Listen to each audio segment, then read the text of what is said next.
Okay, hey everybody. So the only way I know how to screen record is using my workspace software.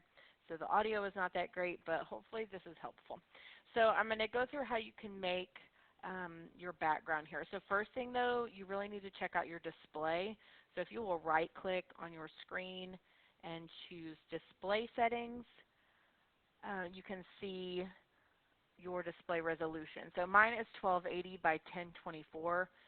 So you're going to want to make sure that you pay attention to that, write that down. Otherwise, it will not fit to your screen once you make it.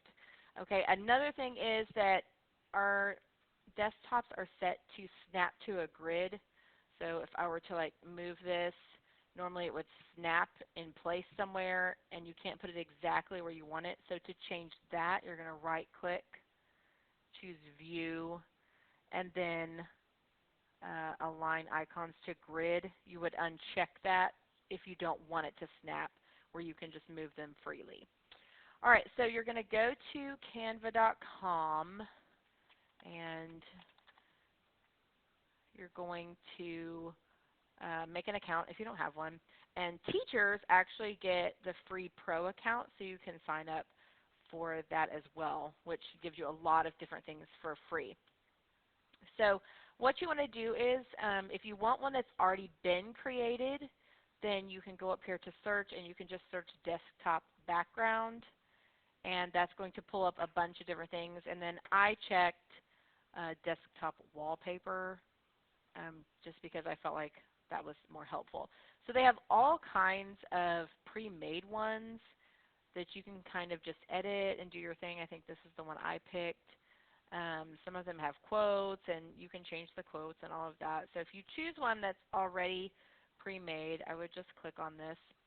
And I would go ahead and resize to your resolution. So you just click resize. You would change these to whatever your resolution is, and then just press resize. That way, before you do any editing, you have already resized this, because if you resize it after you edit, then it will not fit after that. So I'll show you what I mean. So if I change this to my display resolution, mine is 1280 by 1024. And I'm just going to click resize. So when I resize this, yeah, the background resizes, but nothing in the middle resized. Now, each of these is an item. So if I wanted to, say, move this over here, I could. If I want to make this bigger and move it up, I can. Every little item you can move around. If I want to change this, I'm just going to double click here and type what I want.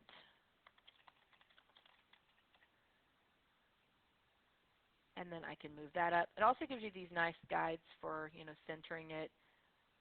So everything, but say I didn't want this line right here, I could just select it and on my keyboard press delete. So it's really easy to kind of change things.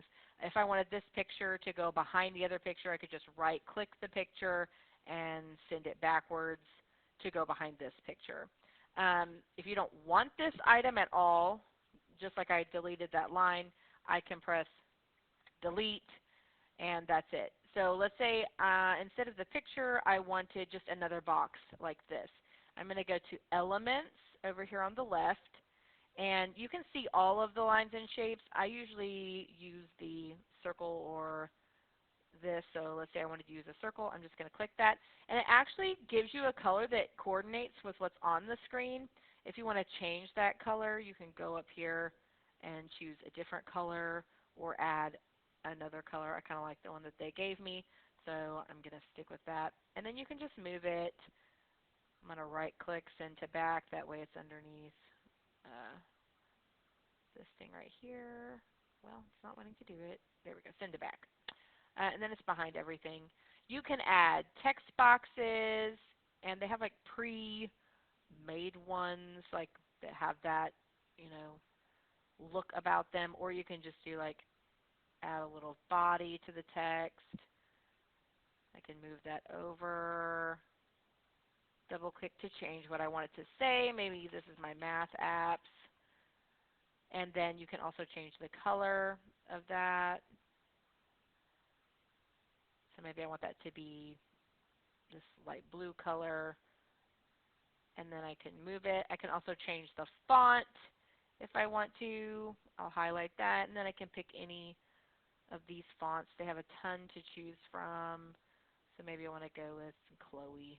So I change it to Chloe. I can change the size, make it bigger, and all kinds of things. So you can do a lot of that. If you wanted to just come up with your own, then you would do create a design and then just do custom size and then put in, mine was the 1280 and the 1024, create new design, and you just get a blank canvas to work with, and you can choose anything you want. You can also add pictures to things by going to upload. So I had some pictures that I uploaded, and I could just click on those and put them in and resize. If you want to see things that you've already been working on, like I started this one for my sister. And so when I'm ready to do this, I'll just press download. Download as a PNG. Just press download. It will download it, and you can go save it wherever you want to save it. And then to change the actual background, you'll go right-click on your desktop, personalize, and then you'll go browse and find wherever you put the one that you downloaded. So it's pretty easy, and you can do a lot of fun things with it. But they have all kinds of graphics and things that you can, look at and choose from. All these ones that say EDU are free for me, so you get a lot of cool things free if you sign up for the educator account. And you can make more than just a background, so it can be really fun. So hopefully that was helpful, and you guys can create a really cool background for your stuff. See you later.